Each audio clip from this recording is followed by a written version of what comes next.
자, 히브리서 8장 5절에서 13절입니다.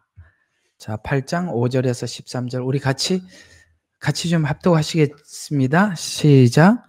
그들이 섬기는 것은 하늘에 있는 것들의 본보기와 그림자라. 모세가 성막을 지으려고 할 때에 하나님께서 지시받은 것과 같으니 그분이 말씀하시기를 보라, 너는 모든 것을 산에서 내게 보여준 모양을 따라 지으라고 하셨느니라. 그러나 이제 그는 더 좋은 약속들 위에 예정된 더 좋은 언약의 중보자이신 만큼 더욱 훌륭한 직분을 얻으셨느니라. 만일 그 첫 번째 언약이 흠 없더라면 두 번째 것이 요구될 것이 없으리라. 그들에게 허물을 발견하고 그가 말씀하기를 보라, 그 날들이 오리라. 주가 말하노라. 내가 이스라엘 집과 유다 집과 더불어 새 언약을 맺으리라. 그것은 내가 그들 조상의 손에 잡아 이집트 땅에서 인도하여 내던 날과 그들과 세운 언약과 같지 아니하리니 이는 그들이 내 언약 속에 머물지 아니하였으므로 내가 그들을 돌아보지 아니하였음이라. 주가 말하노라. 그 날들 이후에 내가 이스라엘 집과 세울 언약이 이것이라. 주가 말하노라. 내가 내 율법을 그들의 생각에 두고 그들의 마음에 그것을 기록하리라. 나는 그들에게 하나님이 되고 그들은 내게 백성이 되리라. 그들이 자기 이웃이나 형제에게 일일이 가르쳐 주려고 알라고 하지 아니하리니 이는 그들이 가장 작은 자로부터 가장 큰 자에까지 이르기까지 다 나를 알게 될 것이기 때문이라. 내가 그들의 불의에 대하여 자비를 베풀며 그들의 죄들과 불법들을 다시는 기억지 아니할 것이라고 하였느니라. 그가 말씀하시기를 새 언약이라고 하셨으니 그가 먼저 것은 옛 것이 되게 하신 것이라. 이제 낡아지고 오래된 것은 사라져 가느니라. 아멘.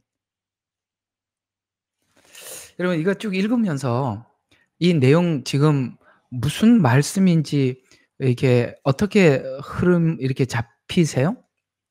간략하게 오늘 이 내용을 한번 짧게 한번 강해를 한번 해볼게요. 5절 보세요.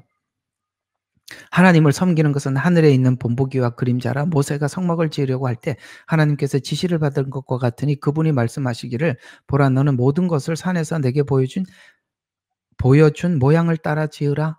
이건 뭐죠? 성막을 지을 때.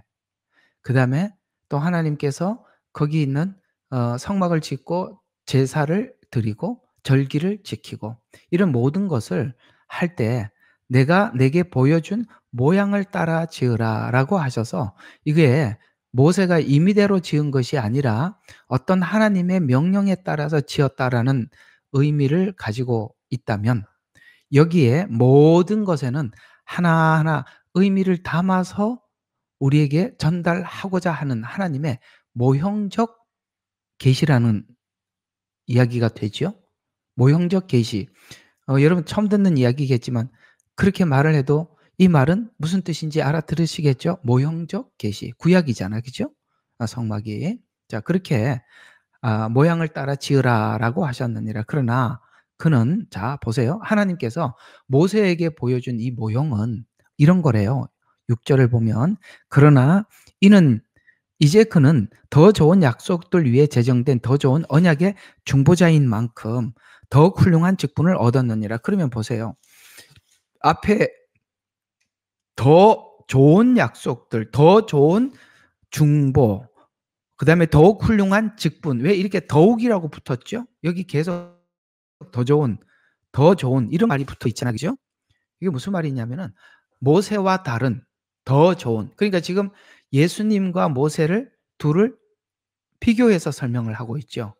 그러니까 예수님은 모세보다 더 좋은, 그다음에 약속, 더 좋은 언약, 더 좋은 직분이라는 얘기가 되는 거죠. 그러면 이렇게 한번 보십시다. 하나님께서는 예수님을 그냥 보내주셔서 한꺼번에 이렇게 이것이 내가 너희들에게 중보다, 이것이 내 언약이다, 이것이 내가 너보다 더 훌륭한 직분자인 예수님이다, 이렇게 해서 그냥 한 번에 계시해 주면 되는데 왜 이전의 것 어떤 거예요? 보여준 식양대로 지으라라고 해서 이전에 뭔가를 하나 보여주고 나중에 다시 더 좋은 걸 보여줘야 하는 건가? 그러면 여러 가지 의미가 있겠죠. 자, 첫 번째 의미는 우리가 한 번에 보여줘도 절대 알아차리지 못한다. 이해가 가요? 자, 예를 들어서 오늘 낮에 첫째 아들과 둘째 아들을 이야기를 했지요. 비유를 이야기를 했습니다. 근데 만약에 둘째 아들과 첫째 아들들이 아버지 집에서 계속 첫째 아들처럼 같이 살았더라면 더 좋은이라는 말은 뭔가가 비교에 의해서 나오는 거니까 절대 더 좋은 거를 알 수가 없죠. 첫째 아들이 얼마나 아버지의 큰 은혜를 입고 혜택을 받는지 몰랐지요. 근데 둘째 아들은 왜 더 좋은 것이라고 알게 되냐면 나갔다가 살다가 왔잖아요. 하나님께서 모세를 통해서 왜 먼저 우리로 하여금 옛 언약을 실패하게 했느냐면 실패한 걸 알아야만 옛 언약은 우리가 하나님 앞에 해서 받아내는 거예요. 조건적이란 말이에요. 우리 자꾸 이야기하는 거 똑같아요. 율법이라는 게 조건적이잖아요. 하나님 앞에 조건을 충분히 충족을 시켜서 우리가 구원을 얻는 거. 이거를 해서 하고 해도 안 돼서 완전히 실패하고 난 뒤에 하나님 우리는 우리 스스로 이 언약을 성취할 능력이 없습니다라고 하나님 앞에 손들고 갔을 때 하나님이 새 언약을 주면 이것이 이전에 내가 옛 언약과 더 좋은 언약이고 이해가 가지요? 예. 모세의 중보. 모세는 중보가 뭐냐면 율법을 가지고 중보하는 거예요. 율법을 가지고 중보한다는 것은 하나님께서 율법을 주셨는데 율법을 지키지 하나님이 이렇게 말씀하셨는데 이거 못 지켰고요. 이거 주셨는데 이렇게 못 지켰고요. 그래서 예수님께서 이렇게 너희가 모세를 믿느냐? 모세는 너희들을 위해서 지금 항상 고발하는 자다. 여러분 읽어본 적이 있으십니까? 고발을 할 수밖에 없어요. 모세는 은혜를 입힐 수가 없어요. 율법을 받았기에 율법은 조건의 법칙이에요. 잘못하면 벌 받고 잘하면 상을 받는데 상 받을 일은 하나도 없고 벌 받을 일밖에 없으니까 모세는 끊임없이 율법을 가지고 하나님 앞에 고소밖에 못하는 검사예요. 우리 법정에 가면 검사라 이 말이에요. 하나님은 재판장이고 예수님은 변호사예요. 우리를 위해서 변호하는 이가 계시니. 그래서 하나님께서 옛것 이런 실패할 것을 미리 주신 이유가 뭐라고요? 새 것에 대한 가치를 알려면 옛 것에서 실패한 경험이 있어야 되니까. 아셨죠? 예.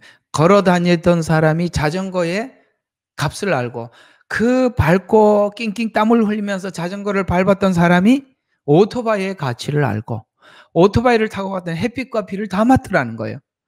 그런 사람이 차의 가치를 아는 거예요. 왜 더 좋은이라고 했을까? 바로 이런 차원에서 더 좋은이라고 했는데 그럼 더 좋은 게 어떤 더 좋은 것이냐? 자, 7절. 첫 번째 언약이 흠이 없었더라면 왜 그러면 첫 번째 언약은 모세에게 그 식양을 따라 지으라라고 했고 거기다 절기를 지키고 이렇게 했던 율법이나 절기들이 뭐냐면은 허물이 있었다는 거예요. 안 되더라는 거예요. 왜? 한계를 느끼더라는 거예요. 그래서 그들에게 허물을 발견하자 첫 번째 언약이 흠이 없었더라면 두 번째 것이 요구될 여지가 없었다. 이건 무슨 흠이 있다는 걸 발견하기 위해서 줬다 이 뜻이에요. 이렇게 성경을 보시라 이 말이에요. 흠이 있다는 것을 보기 위해서 주었다. 그 다음에 그들에게서 허물을 발견하고 그가 말하기를 보라. 그 발견하고 난 뒤에 하나님이 이렇게 말해요. 보라 날들이 오리라. 내가 이스라엘 집과 유다 집에 더불어 새 언약을 그 날들은 뭐예요? 예수님이 오셔서 맺은 새 언약이죠. 오늘 성찬식 했던 이것은 내 살이다 피라 그 언약을 그러니까 옛 언약과 새 언약은 옛 언약은 우리가 해야 받는 것이라면 새 언약은 일방적으로 받은 것이라 이 뜻이에요. 그 날들이 오리라 그 주가 말하노라 내가 이스라엘 집과 유다 집과 더불어 새 언약을 맺으리라. 그것은 내가 그들의 조상의 손을 잡아 이집트 땅에서 인도하여 내던 날에 그들과 세운 언약이 모세가 세운 언약을 이야기합니다. 속에 머물러 있지 아니하므로 내가 그들을 돌아보지 아니하였음이라. 주가 말한 날 그날들 이후에 내가 이스라엘 집과 세울 언약은 이것이라. 그러니까 그 실패를 충분히 경험한 사람들이 이 언약을 하나님께서 어느 날 주실 것이라고 약속을 하고 그날을 기다렸는데, 그래서 그날 이후에 이스라엘 지국과 세울 언약은 이것이라 주가 말하나 내 율법들을 그들의 생각에 넣고 그들의 마음에 그것을 기록하리라. 생각에 넣고 마음에 넣다. 이건 무슨 뜻입니까? 바깥에 옛날의 율법은 바깥에서 우리에게 강제로 요구하는 법이라면, 이제는 생각 속에, 마음 속에 들어온, 무슨 무엇과 함께 들어온 거야? 하나님께서 우리를 얼마나 사랑하는지 사랑을 아는 것과 함께 준 언약이라는 거죠. 그래서 마음에 그들의 기록하리라. 나는 그들에게 하나님이 되고 그들은 내게 백성이 되리라. 자, 이제 13절 끝에서 좀 봐요. 자, 그가 말씀하시기를 새 언약이라고 말씀하셨으니 그가 먼저 것은, 자, 오늘 이제 여러분들과 얘기할 게, 함께 나눌 게 이 부분이에요. 그가 먼저 것은 옛 것이 되게 하신 것이라. 자, 먼저 것은 뭐가 됐다? 옛날 것이 됐다. 절기와 구약에서 지켰던, 모세에게 주었던 그거는 죄인이라는 걸 깨닫게 하고 한계를 깨닫게 하기 위해서 준 것이지, 그걸 완벽하게 만들어내라고 새 언약을 준 건 아니라는 겁니다. 그래서 그가 먼저 것은 옛 것이 되게 하신 것이라 이제 낡아지고 오래된 것은 뭐라고요? 사라져 가느니라. 이게 오늘 여러분 꼭 기억해야 되는 부분이라 그러죠. 뭐 했다고? 옛 것은 사라졌다. 왜 다시 절기를 지키려? 오늘 이제 세 번째 시간인데, 이거 뭐 시간을 보니 오늘 또 이게 다 하긴 또 틀린 것 같아요. 이게 할 얘기가 너무 많아서, 요즘 이렇게 세상이 복잡해져서 제가 설교할 게 많아서 좋습니다. 아주 그냥 풍성해요. 안 해도 되는 걸 해도 되니까 얼마나 시간을 많이 하는지, 그냥 매일 성경 공부해도 끝이 없이 나오니까 걱정하지 마세요. 자, 이런 이야기가 되는 겁니다. 옛 것은 사라진다고 했는데 왜 다시 돌아가느냐 이거예요. 예, 그 얘기를 우리가 함께 보도록 하겠습니다. 자, 우리가 옛 것을 다시 되찾기를 위해서 돌아간다면 우리는 십자가의 공로를 지우는 것과 같은 것입니다. 자, 우리 갈라디아서로 갑니다. 갈라디아서는 갈라지는 순간입니다. 참 우리말하고 그냥 너무 또 이렇게 은혜가 되게, 여기는 이렇게 갈라져야 돼요. 율법과 은혜가. 그래서 갈라디아서예요. 자, 1장 6절과 9절 한번 보겠습니다. 아까 예수님께서 새 언약을 맺으시고 이 땅에 우리에게 주신 이 복음은, 그게 진짜 복음인데, 이 복음에서 다른 복음 중에서 우리로 하여금 굉장히 혼란스럽게 만드는 게 뭐냐면 율법으로 돌아가고 절기로 돌아가야 한다는 이 복음입니다. 이게 갈라디아서가 그 사람들 때문에 쓴 거예요. 다시 절기를 지켜야 한다, 율법으로 돌아가야 한다라고 주장하는 사람들 때문에 쓰여진 글이라는 것을 염두하면서, 아까는 옛 것은 사라져 간다고 했는데, 바울이 복음을 전하는 그 시기도 사라져가는 것이 아니라 찾아오고 있었어요. 그것 때문에 쓴 서신이라고 했습니다. 6절 시작. 나는 너희가 그리스도의 은혜 안으로 너희를 부르신 분으로부터 그렇게 빨리 떠나 다른 복음을 따르게 됨을 이상히 여기노라. 자, 빨리 떠난다. 이게 참 이상한 이야기죠. 누가 그러더라고요. 여기서 요즘은 이렇게 하다 이단들이 여기서 빼가고 저기서 빼가고 남은 사람이 없다고 그렇습니다. 여기서 빼가고 저기서 빼가고 다른 복음이 아주 다양하게 등장하고 있죠. 그래서 빨리 떠나 다른 복음을 따르게 됨을 이상히 여기느라 다른 복음은 없나니, 없대요. 아셨어요? 없어요. 어떤 사람에게 있어서 어떤 사람들이 있어서 그들이 그리스도의 복음을 뭐 하라고요? 너희를 다른 복음이 다만 너희를 교란시키는 어떤 사람들이 있어서 그들이 그리스도의 복음을 변개시켜. 자, 교란을 통해서 변개한다는 거예요. 교란과 변개. 제가 청년 때 신앙생활을 함께 했던, 저는 고등부 지도 부장이었고, 그 다음에 한 분은 이제 저하고 참 친하게 지냈던 집사님이, 저보다 연세는 많으신데, 이분은 이제 중등부 지도 부장이었어요. 그래서 오랜만에 이제 중국에서 잠깐 한국 방문을 했다가 이 집사님을 좀 만났습니다. 이게 만나고 저녁을 먹었는데 어딜 가셔야 된다는 거예요. 그래서 "어디를 가시냐?" 물어봤더니 성경 공부를 하러 가신대요. 그래서 "교회에서 하는 성경 공부냐?" 물어봤더니 아니라는 거예요. 어떤 선교사님이 성경 공부를 시키시는데 너무 놀랍다는 거예요. 옛날에는 그때 신천지가 처음에 등장을 했을 때 목사라 그러면은 사람들이 안 오니까 선교사라고 다 거짓말을 쳤어요. 왜 선교사들은 그래도 그나마 인식이 좋았거든요, 사람들에게. 이미지가 좋은 이미지가 있었다고요. 그리고 선교사는 자기가 특별히 심한 교회가 없기 때문에 사람들이 이제 부담 없이 오라고 선교사라 그러더라고요. 그래서 "그래요?" 그래서 "선교사님이 어디서 선교하다 오신 선교사님이세요?" 물어봤더니 그럼 말이 좀 시원치 않아요.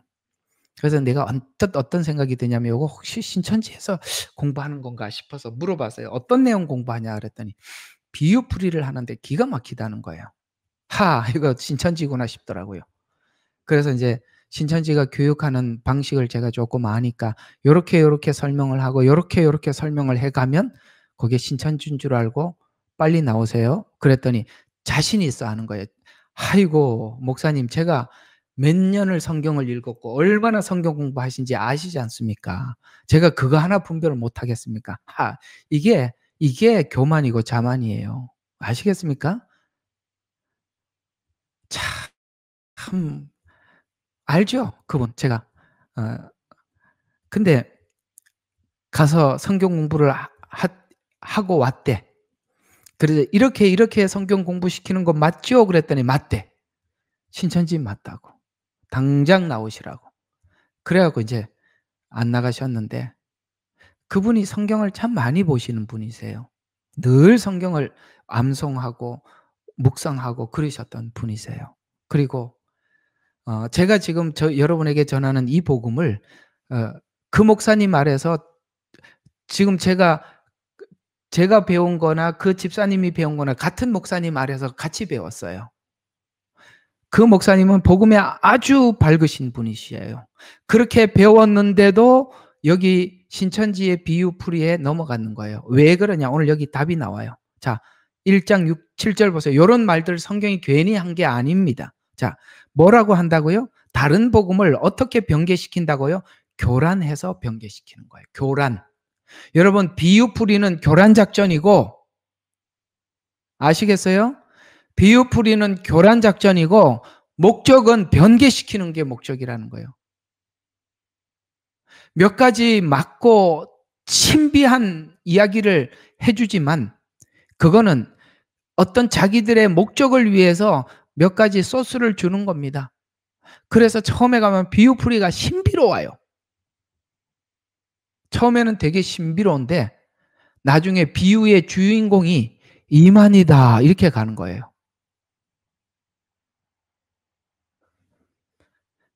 그러니까 여기까지만 합시다. 이게 성질 나니까 그만하고 8절 가봅시다.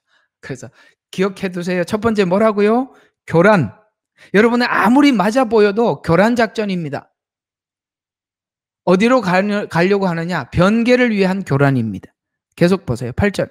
자, 그러나 우리뿐만 아니라 하늘에서 온 천사라 하더라도 우리가 너희에게 전한 것 외에 다른 복음을 전한다면 저주를 받으리라. 우리가 전에도 말한 것 같이 지금도 내가 다시 말하노니 누구든지 너희가 전한 것 외에 다른 복음을 전한다면 그는 저주를 받.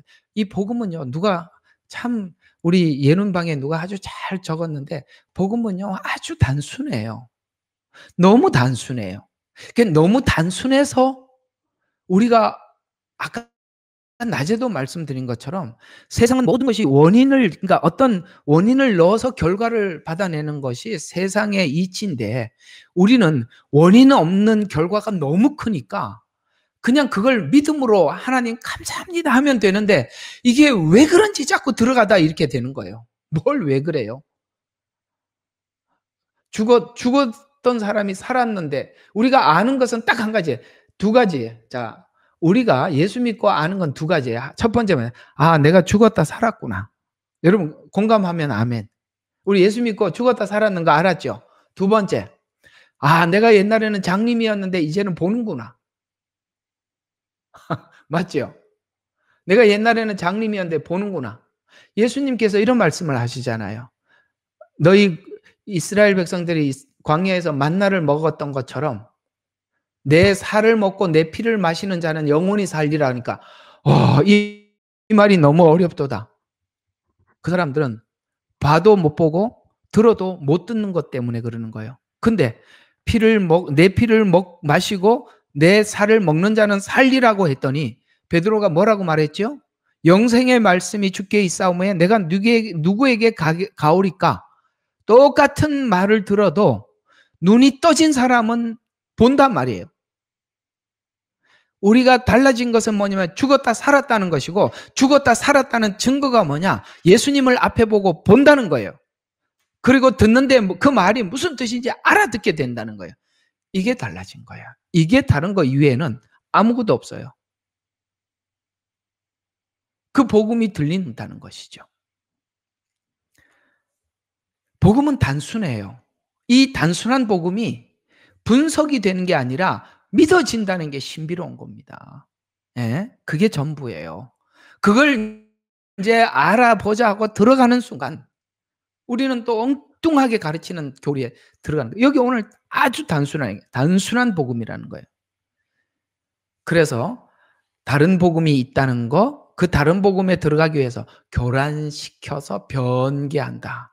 그러면 하나님 앞에 뭐를 받는다? 저주를 받으리라.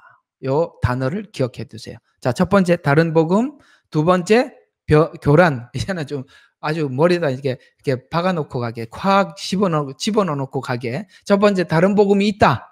두 번째 그 다른 복음을 전하기 위해서 교란시킨다. 세 번째 변개시킨다. 결국에는 뭐 받는다? 저주 받는다. 요거 에덴 동산에서 사단이 하와에게 썼던 방식 그대로입니다. 다른 복음을 제시하고 교란시키고 변개시켜서 하나님 앞에 저주받게 만드는 거예요.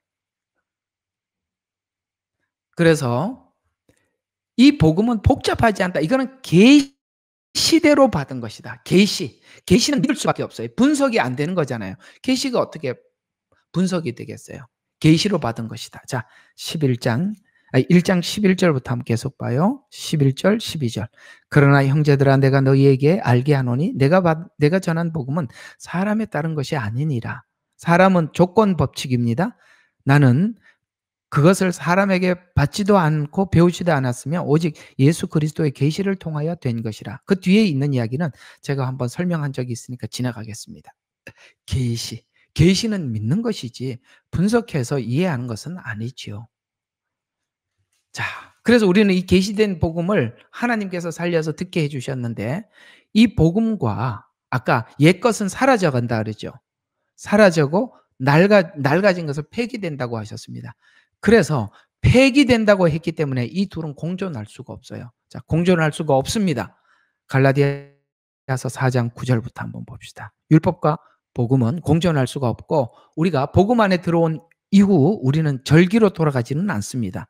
자, 9절부터 4장 9절부터 보겠습니다. 이제는 너희가 하나님을 오히려 하나님께 알려졌는데 어찌하여 너희가 약하고 천한 초등학문으로 돌아가. 이거 율법으로 돌아간다는 얘기입니다. 초등학문으로 돌아가 거기서 종노릇하기를 원하느냐. 종은 자유의지가 없어요. 맞죠? 종은 주인이 시키는 대로 하는 거예요. 우리는 율법대로 순종을 한다면, 율법대로 신앙생활을 한다면 우리는 종이 되는 것입니다. 우리는 우리 의지를 가지고 하나님을 기쁘시게 하는 게 아니라 그냥 종처럼 그냥 따라할 뿐입니다. 종은 주인이 왜 그렇게 하는지 이유를 묻지 않아요. 그냥 시키는 것만 하면 끝이에요. 왜 주인이 그렇게 하려고 하는지 알려고 할 필요. 왜냐하면 주인이니까 그래요. 우리는 하나님을 아버지라고 합니다. 아들은 아버지 마음을 알고 따라하는 것이에요. 주인과 종은 분명히 다릅니다. 여러분들이 주님께 순종하는 것은 우리 자유의지 안에서 하나님께 순종하는 것입니다. 종은 자유의지가 없어요. 우리는 하나님이 우리의 자유의지로 자유를 주신 것입니다. 그래서 잘 들어봐요. 그 다음 절 10절 다시는 종로로 타기를 원하냐 너희는 날과 달과 절기와 해를 지키는도다. 여기 나오죠. 이게 폐기가 됐는데 날 지키는 거, 그 다음에 달을 지키는 거, 절기를 지키는 거, 해를 지키는도다. 이런 거 다 종로로 타는 거라는 거예요. 그러면서 나는 내가 너희를 위하여 수고한 것이 헛될까 두려워하노라. 이 복음을 전해서 이렇게 고생했는데 이게 지금 헛될까 두려워하노라. 여러분 이렇게 돌아가는 사람들은 복음을 기껏 전해놨더니 그 복음 전한 게 전부 다 허사가 되는 거예요. 두려워하노라. 형제들아 내가 너희에게 권하노니 간구하노니 너희는 나와 같이 되라. 나와 같이 되라는 건 뭡니까? 나는 바울이 율법을 지키다가 은혜로 돌아와서 지금 자유인이 됐다 이 말이에요. 나와 같이 되라. 이는 나도 너희와 같이 되었습니다. 이게 무슨 뜻입니까? 이 뒤에 말은 또 무슨 말이야? 이런 생각이 언뜻 들지요. 지금 바울은 율법 안에 있다가 복음으로 자유인이 되었는데 지금 갈라디아 사람들을 구하기 위해서 나도 너희와 같이 되었습니다. 나도 너희 안에 들어가 있지만 너희를 구하기 위해서 지금 서신도 쓰고 바울이 그런 이야기예요. 내가 유대인을 구하기 위해서는 유대인처럼 됐고 이방인을 구하기 위해서는 이방인처럼 됐던 것처럼 내가 너희를 구하기 위해서 나도 너희와 같이 되었습니다. 너희가 전혀 나를 해롭게 하지 아니하리라. 나는 너희 영향을 아무것도 안 받는다 이 말이에요. 율법으로 들어가면 율법의 영향을 받아요. 율법에 이렇게 하라 그랬더라 그러면 이렇게 하고 저렇게 하라 그랬더라 그러면 저렇게 하는데 바울은 율법 안에 있다가 복음으로 자유인이 되었어요. 그런데 다시 갈라디아 교인들을 구하고 얻기 위해서 그들에게 들어가 있지만 이런 말이에요. 그들에게 들어가 있지만 너희들이 하는 말은 나를 지켜야 된다. 달을 지켜야 된다. 이 말에 나는 아무런 영향을 받지 않는다. 전혀 나를 해롭게 하지 아니하였느니라. 아시겠습니까? 이 말? 예. 지금 바울이 그들을 구하기 위해서 이렇게 애를 쓰고 있다는 것이고 또 그 다음 절을 계속 보면 너희는 내가 처음에 육체의 연약함 중에도 어떻게 너희에게 복음을 전파하였는지 아느니라. 이게 무슨 말입니까? 바울이 그때 아마 굉장히 쇠약하고 힘든 상태에서 갈라디아 교회에 복음을 전했던 것 같아요. 그런데 지금 이 말이 무슨 말이냐면 내가 약할 때 하나님께서 이 복음을 전할 때 얼마나 능력을 주셔서 너희에게 전했는 줄 너희들 봤지 않냐. 이해가 가요? 하나님께서 얼마나 나에게 은혜를 주시고 능력을 주셔서 내가 약한데도 너희들에게 이 복음을 전하려고 하니까 하나님께서 큰 새 힘을 주셔서 너희들에게 복음을 전하는 것을 너희들도 눈으로 봤잖냐. 그걸 보고 얼마나 바울하고 마음이 그렇게 깊었던지 정말 깊이 하나가 되었던지 자, 또 너희 14절 또 너희는 나의 육체 안에 있는 나의 시련을 무시하거나 거절하지도 않았고 오히려 하나님의 천사같이 그리스도 예수같이 나를 영접해요. 그렇게 바울을 그렇게 예수님 영접하듯이 그렇게 친절하게 맞아줬다는 거예요. 근데 봐요.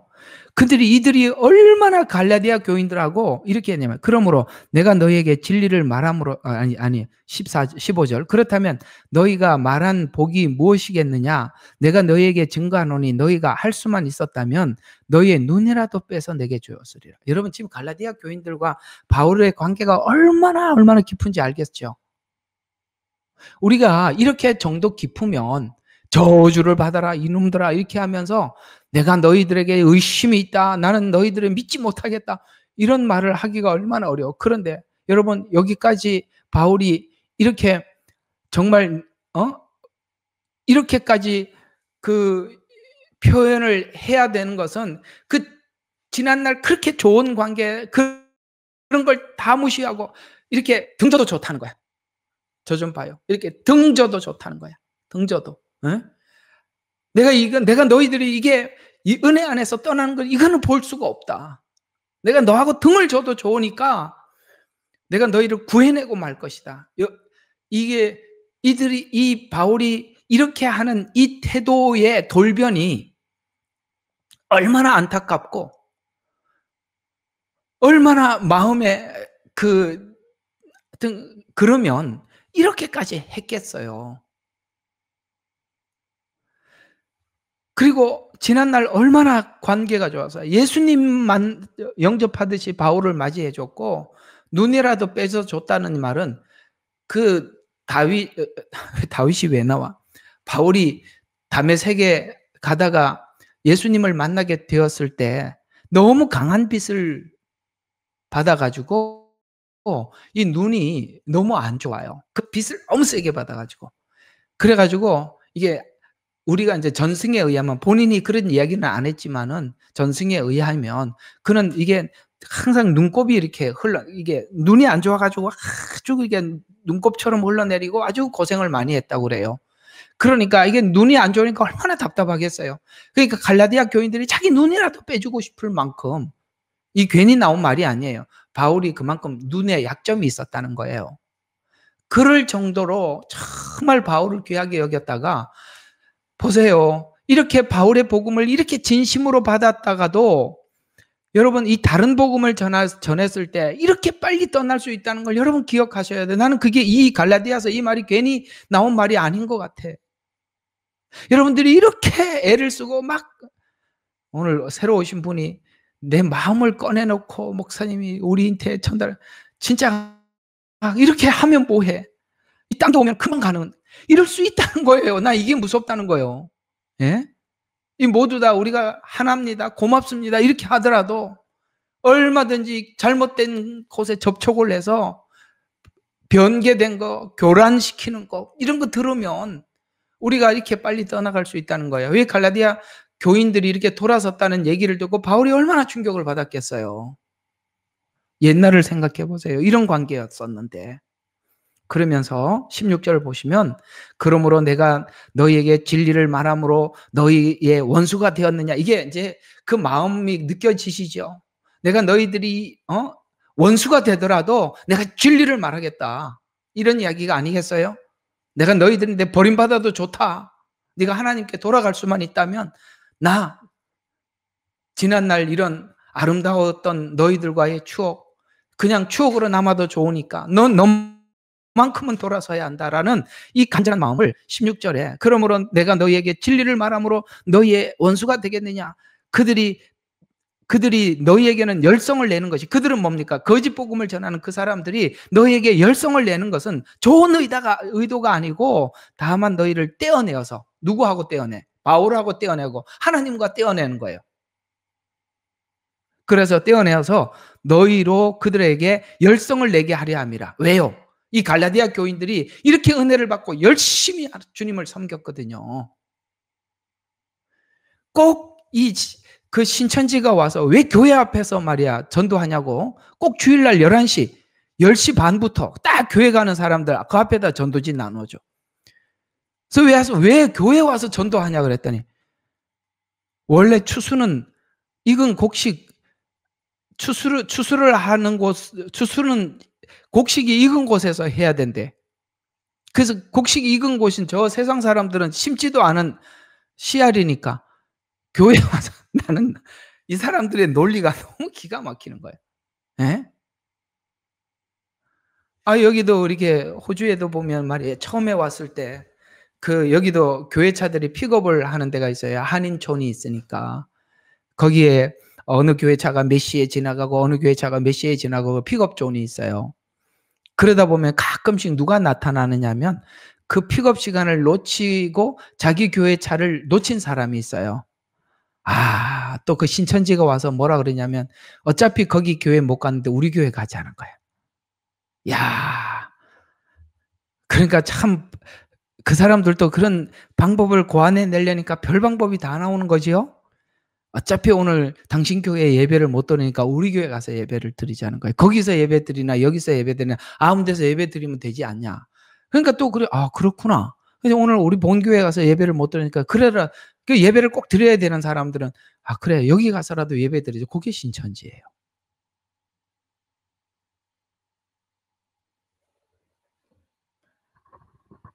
아이고 그렇습니다. 예.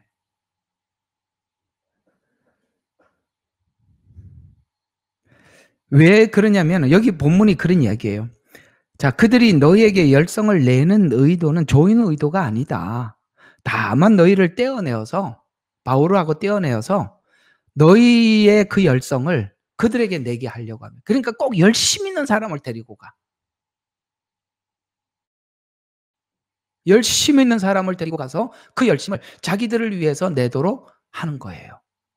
그 얘기지 않습니까? 오늘 본문이 그런 것처럼 그렇게 하는 것입니다. 근데 19절부터 계속 좀 보면은 거기 가면 안 된다. 왜냐하면 둘은 공존할 수가 없대요. 자, 19절부터 보면 나의 어린 자녀들아 너희 안에 그리스도가 형성될 때까지 내가 다시 산고를 치러노라. 너희 안에 그리스도가 된다는 것은 그리스도의 마음이 네 속에 들어가서 그리스도께서 너에게 한 것이 정말 이 복음이 너희 안에 정말 진정으로 들어가기까지는 내가 또 산고를 또 치러야 한다.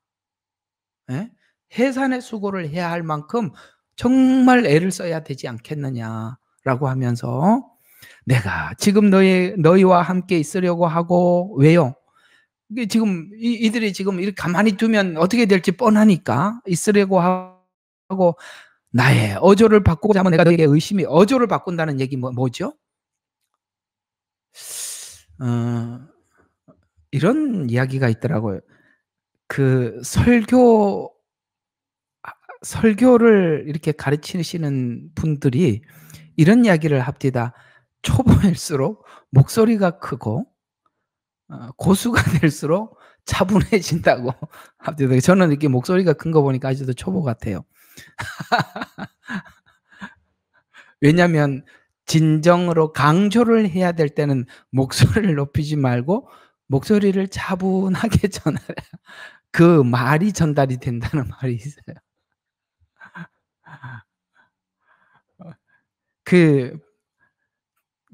하여튼 그래요. 근데 이 어조를 바꾼다는 말은 아마도 내 생각에는 그런 것 같아요.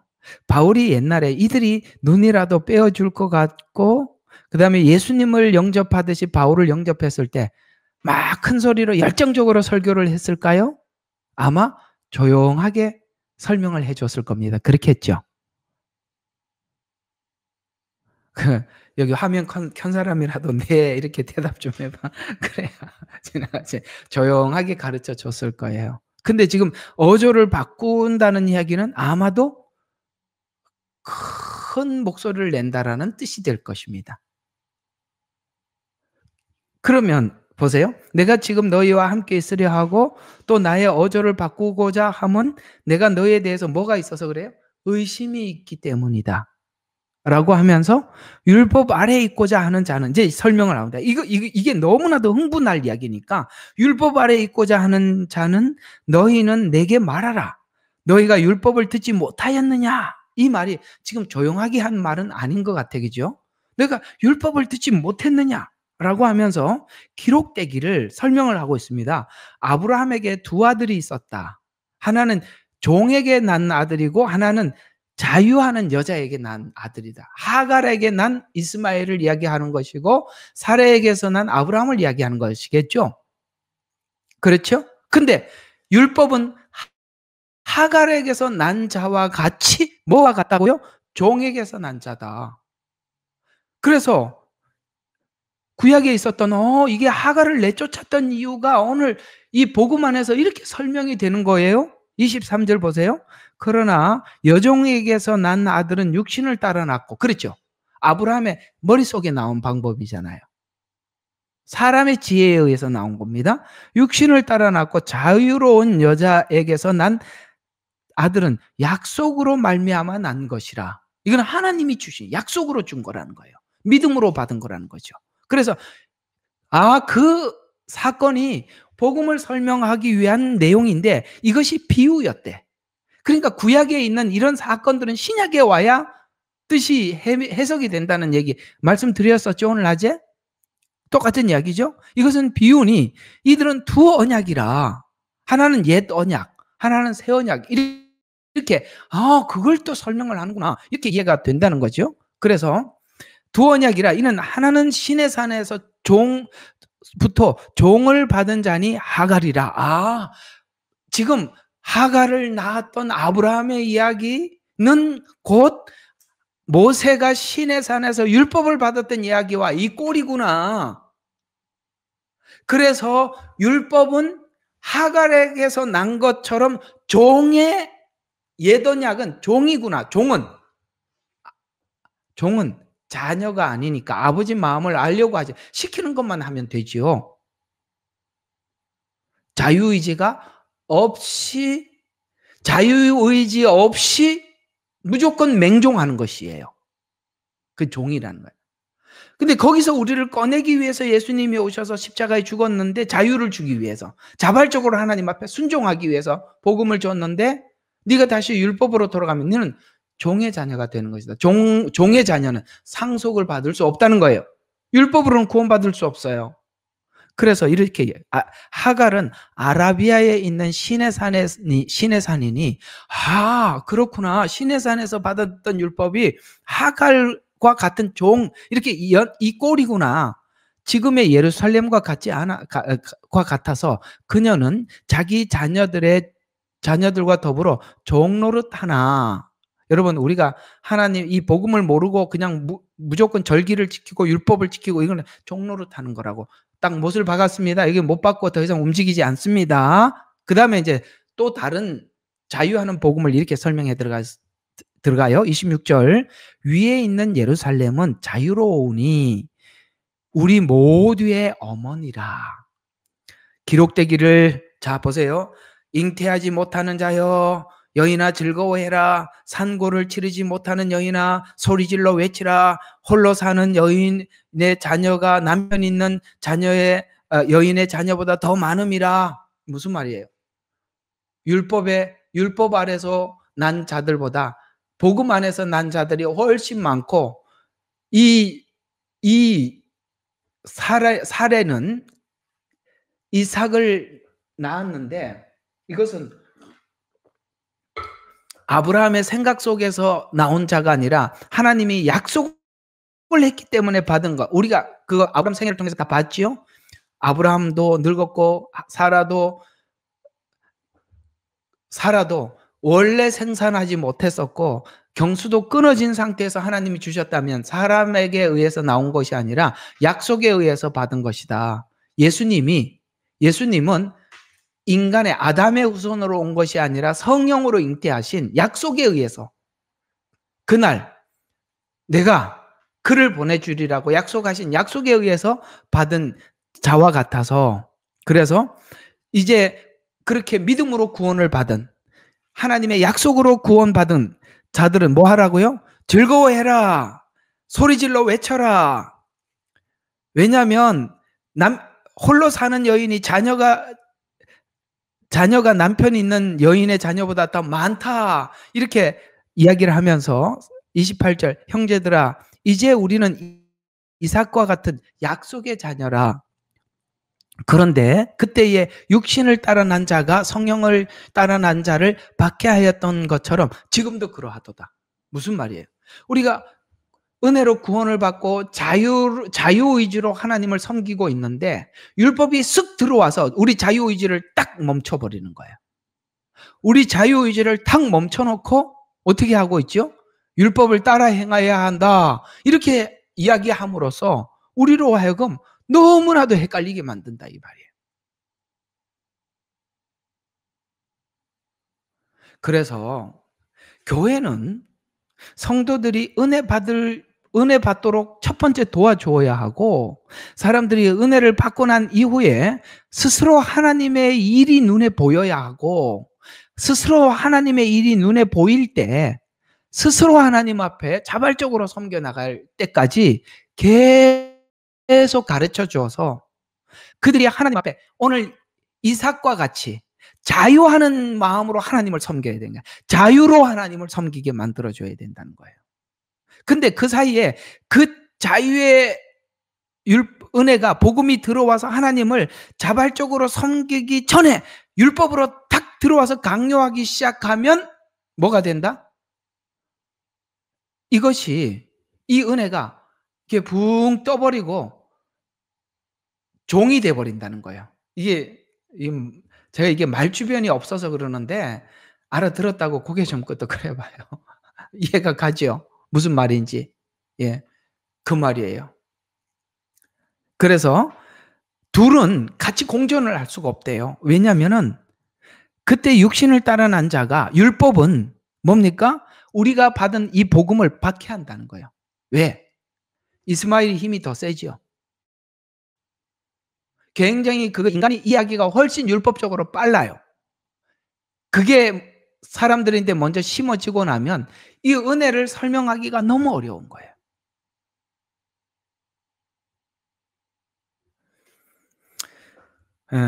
이게 목양의 어려움이 아니라 이게 복음을 전하면서 느껴지는 어려움이 방해가 뭐냐면 사람들이 율법적으로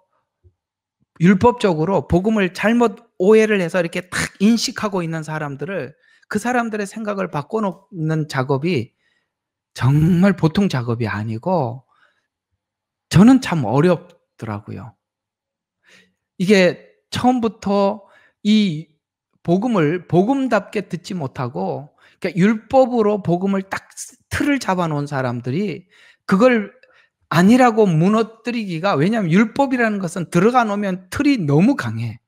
딱 들어가 있어요. 자유하는 복음을 설명하기가 너무 어려워. 그거는 진짜 둘째 아들처럼 나갔다 와야 말을 알아듣지 첫째 아들한테는 아무리 율법을 설명을 이렇게 은혜를 설명을 해도 첫째 아들은 알아듣지를 못해. 야 나가 보니까 나가봐라 쥐염 열매 먹는다. 죽어간다. 이런 말을 해도 왜 죽어가? 나 지금 잘하고 있는데. 이러는데 내가 무슨 이야기를 하냐 이 말이에요. 그러니까 율법 틀이라는 게 그렇게 무섭다는 걸 아시라.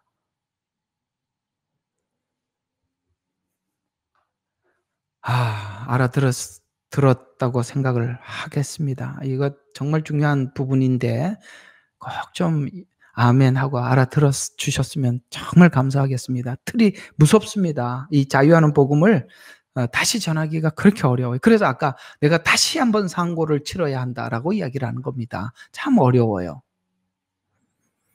자, 그래서 그러나 성경이 무엇이라고 말하느냐? 자, 이렇게 얘기를 합니다. 자, 우리 보고 할 일이 있대요. 자, 성경이 뭐라고 말하느냐? 여종과 그녀의 아들을 내어 쫓으라. 그거 여러분 아셨죠? 이스마엘이 이삭을 박해하는지라 어떻게 하면 좋겠냐라고 했더니 내어 쫓으라라고 해서 이스마엘과 하갈을 내어 쫓았죠. 그런 것처럼 뭐 하라고요? 둘은 같이 공존하지 못하니까 내어 쫓아라. 이는 여종의 아들이 율법이 자유로운 여자의 아들과 함께 상속을 받지. 함께 유대인들이 바울에게 방해를 했던 게 뭐냐면 믿었을 뿐만 아니라 율법도 지켜야 된다. 이것 때문에 바울이 그렇게 고생한 거 아닙니까? 여러분 우리가 오늘 의롭게 되는데 하나님께서 행함이 일절 없는 그 상태에서 의롭게 해주셨어요. 왜? 만약에 22장에 의롭게 된다 그러면 누구나 다 22장까지 가야 창세기 22장 이삭을 드리는 사건까지 가야 의롭게 되니까 하나님께서 아브라함이 그냥 그렇게 할 줄로 믿었을 때 아무 공로 없었을 때 그냥 의롭게 해주신 이유가 자랑치 못하게 하려 합니다. 우리 칭의는 그때 시작된 겁니다. 근데 이 둘은 이게 자꾸 들어오려고 그래요. 이스마엘이. 율법이 자꾸 들어오려고 그래요. 그럴 때 우리 보고 이렇게 얘기해요. 갈라디아서에서는 이걸 보고 뒤쪽에서는 스스로 베어버리기를 원하는 네가 스스로 베어버리라. 여기는 내어 쫓으라. 이렇게 말하고 있어요. 내어 쫓으라. 이는 여종의 아들이 자유로운 여자의 아들과 함께 상속을 받지 못할 것입니다. 그러므로 형제들아 우리는 여종의 자녀가 아니라 자유로운 여자의 자녀로다. 그래서 그 유명한 말이 5장 1절에 등장하는 거예요. 그러므로 그리스도께서 우리를 자유케 하신 그 자유 안에 굳게 서서 다시는 종의 멍에를 매지 마라. 여러분 우리 대한민국의 건국 이념이 갈라디아서 5장 1절이라는 거 아세요? 이승만 박사가 이 구절을 가지고 우리 대한민국을 시작한 겁니다. 다시는 종의 멍에를 매지 마라. 이 말 참 놀랍지요? 그래서 그런 이야기입니다. 요즘 왜 이렇게 이야기를 자꾸 해야 되느냐. 이제 오늘 이제 하나님 교회가 이 절기를 가지고 사람들을 어떻게 교란시키는지까지 설명을 하려고 그랬는데 그까지는 못 갈 것 같은데요. 오늘 이야기가 정리가 그겁니다. 여러분, 단순해 보이는 그 이야기, 그 단순해 보이는 이야기 중에 어떤 게 단순해 보이는 것이냐면은 예수님께서 예수님이 우리 구조가 되는 게 이게 정말 단순한 이야기예요. 이 단순함에서 우리가 떠나려고 하는 시도가 왜 생기는 거냐면 아까 말씀드린 것처럼 우리가 하나님 앞에 심은 것도 없고 한 게 없는데 너무나도 큰 은혜가 이렇게 약속이 되어 있으니까 이 약속이 도대체 뭔지 자꾸 이제 분석해서 알려고 할 때 우리 인간의 머리로는 뭘로 들어온다고요? 조건으로 들어오니까 자꾸 우리는 율법을 받아들여.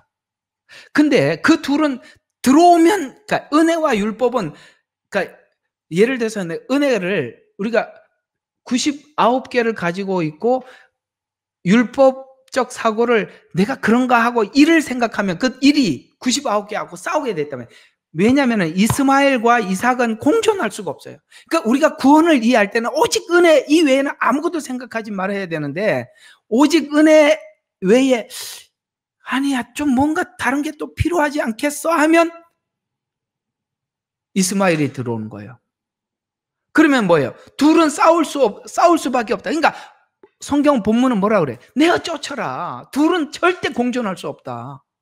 칭의는 하나님의 완벽한 의에서 우리가 칭의가 된 것이지 그 칭의를 위해서 우리가 어떤 것도 한 것도 없는데 그걸 칭의를 위해서 뭘 좀 더 해야 된다라고 하면 오늘 둘이 싸우는 거예요. 내어 쫓으라는 거예요. 자유하는 복음이라는 것은 우리가 하나님 앞에 자유의지로 하나님을 섬기는 거예요. 기쁨으로 섬기는 거예요. 감사함으로 섬기게 만들었다는 거예요. 십자가는 우리에게 모두 그렇게 하게 만들어 놨어요. 근데 이렇게 해야만 한단다, 저렇게 해야만 한단다 라는 이런 말들이 들어오면 그 둘은 싸울 수밖에 없다. 그래서 우리는 여종의 자녀가 아니라 자유로운 여자의 자녀로다. 자유의지로 하나님을 섬기는 거다.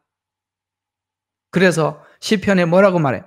감사함으로 그 문에 들어가며 주의 궁전에 들어가. 아멘. 감사함으로 들어가는 거예요. 주님. 그래서 우리는 이 감사가 내 조건에 맞으면 감사가 아니라 우리는 하나님께서 주시는 모든 것에 감사한 거예요. 왜? 그게 다 나에게 유익이 되고 은혜가 되고 감사가 되고 하나님 앞에 믿음이 되고 그렇게 되도록 하나님 우리에게 주신 무엇도 우리에게는 다 유익해 주시더라 라고 우리는 믿기에 하나님 앞에 모든 것을 감사하는 자가 되었지요. 자, 진짜 얼마 못했네, 그죠? 자, 사실 오늘 좀 이 이야기 좀 그만 좀 끝내고 싶었는데 또 해야 될 것 같아요. 다음 시간에 한 번 더 하도록 하겠습니다만 좀 여러분들 이렇게 좀 생각해 주시면 좋겠어요. 목사님이 자꾸 이렇게 들은 이야기 또 반복하고 식상하다 이런 생각이 드시는 분들 혹 있을 수도 있지만 이 말들이 그저 짧게 여러분들에게 이해시키고 지나가기에는 이 분야에 대한 미혹이 너무나도 세분화되어 있고 이렇게까지 설명을 안 해놓으면 여러분 선생님과 학생 사이에 이런 게 있어요. 중요한 것은 계속 반복해서 설명을 해야 여러분들 머릿속에 뚜렷이 남아요. 왜냐하면 얼마나 중요하면 계속하나. 그것도 필요하거든요. 그래서 지금 이 문제들을 이렇게 오랫동안 다루고 있다는 것입니다. 우리 한국에 가서 동대구역을 지나가는데 거기서 이제 동대구역에서 포항 가는 버스를 타려고 이렇게 같이 붙어 있어요. 가는데 그 늦은 저녁 시간에 아가씨들이 그렇게 차려입고 나와서 지나가는 사람들에게 뭘 하는데 가만히 들어보니까 하나님 교회예요. 나 그걸 보니까 너무 마음이 아파요. 누가 저 젊은이들이 지금 기성교회 가라면 가지도 않을 애들이 어떻게 이 늦은 밤에 저렇게 예쁘게 옷을 차려입고 나와서 그 사람들이 그렇게 하는 옷과 정성을 봐서도 사람들이 미안해서라도 얘기 들어주게 정말 최선을 다했는 것 같아요. 들어보니까 하나님 교회예요. 그래 막 사모님이 막 역전도 하고 갔습니다. 시간이 없어서 할 수 없이 갔습니다만 가보니 기성교회 성도들은 누구도 나와서 전도하는 사람 하나 없고 세상에 이 이단들은 왜 이렇게 설치고 전도를 하는지 그게 저한테는 사실 이번 방문에 여러분들 만나는 것도 좋았지만 진짜 충격이었습니다. 이렇게까지 세상이 이렇게까지 혼탁하구나. 진짜 교회는 다 어디 가고 전도 하나 하는 사람이 없고 저 가짜 배기들만 전체 나와서 저게 뭐라고 저 가짜를 어떻게 누가 얼마나 속여놨으면 저렇게까지 하는가. 이야 저번에는 또 가니까 도를 아십니까? 또 이래 와가지고 뭔 도야 또 예? 웬 도냐고. 그런 사람들은 왜 이렇게 많아요? 그래서 그런 생각이 듭디다. 야, 얼마나 교란을 하고 얼마나 사람들을 성경을 변개시켜 놨으면 저렇게까지 변질되고 저렇게까지 되었나 싶은 생각에 굉장한 책임감을 가지고 여러분들에게 이 내용을 좀 더 자세히 더 이상 여러분들에게 의심이 없도록 하기까지 이렇게 전하기 위해서 이렇게 애를 좀 써봤습니다. 여러분들도 저의 이런 마음을 좀 헤아려 주셔서 이 내용이 여러분들에게도 더 이상 어떤 이야기도 여러분들에게 현혹하지 못하도록 자리 잡힐 때까지 함께 암기하시고 또 다시 공부하시고 그러시기를 바랍니다. 예레미야의 눈물은 시대에 맞는 말씀 선포와 변질되지 않은 순수 복음을 외치고 있습니다. 함께 연결되어 하나님께 예배드리며 이 마지막 때에 하나님께 쓰임받길 원하시는 분은 카카오 채널로 연락주시면 연락드리도록 하겠습니다. 고정 댓글에 채널 경고와 착제에 대비한 예비 채널과 제2채널 링크를 올렸습니다. 이 채널 또한 구독 부탁드리겠습니다. 감사합니다. 우리는 역사상 가장 중요한 시점을 지나고 있습니다. 하나님께서는 하나님의 일을 하시기 전에 사람을 준비시키셨음을 우리가 알고 있습니다. 하나님 말씀은 마지막 때에 대추수, 대부흥의 때가 있다고 분명히 예언하고 있습니다. 아멘. 하나님의 말씀이 그대로 성취될 것을 믿습니다. 예레미야 눈물은 잠자는 교회와 영혼을 깨우기 위해 노력하고 있습니다. 이 가슴 뛰는 일에 함께 하길 원하시는 분은 카카오 채널로 연락 주시기 바랍니다. 당신은 위대한 하나님의 사람입니다.